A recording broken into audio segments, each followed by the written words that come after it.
Anong gagawin nyo dito, madam? Nag-ano lang po kami ng tour. Parang Okay. family tour po kami. Pero hindi kayo nagbabayad kay driver nyo talaga siya. Opo. Okay.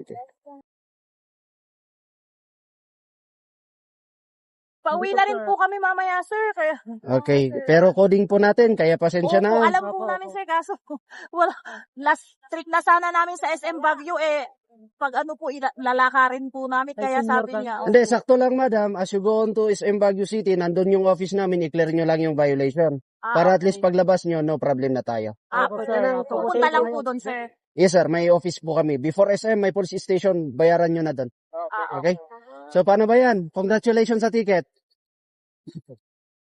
Pwede na to, sir. Pwede ipasok mo ng SM.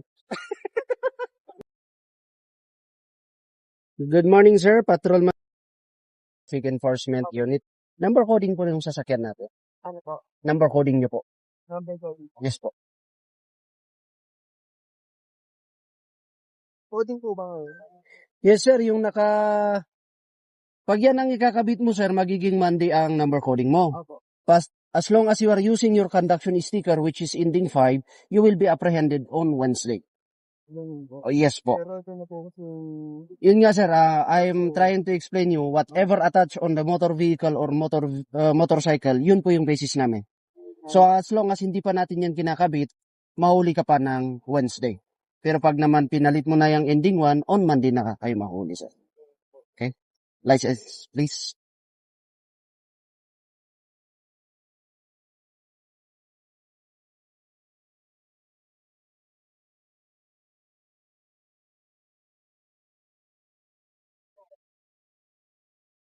Thank you, sir. Paki-clear na lang yung ating violation sa baba ng SM, Compact 4.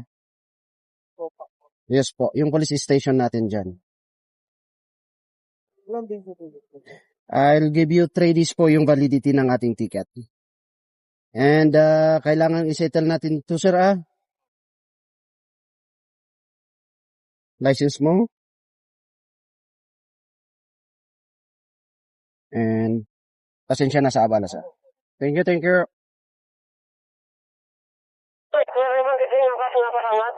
Dalawang beses na ako nahuhuli na nakakalimutan na coding. Ay, kaya mo pala nakakalimutan, pogi ka eh. Sign of being handsome yun. Kasi nung last time, pumunta rin ako ng Cedar. Ganun din. Nakalimutan mo yung araw. Oo, kasi panggabi ako. Bale, yan yung sign na tumatanda na tayo. Paano ba yan, sir? Pero hindi naman pasok sa LTO yun, sir, na pagbabayaran. As long as settle po yung violation, wala tayong problema. Okay? Kaya yung sa mo, sir. Highland Travelers, Oo. tayo po yun. Okay. Kaya wala na tayong magagawa. Congratulations na naman. Thank you, Sige, sir. sir. Ingat tayo. Salamat. Okay.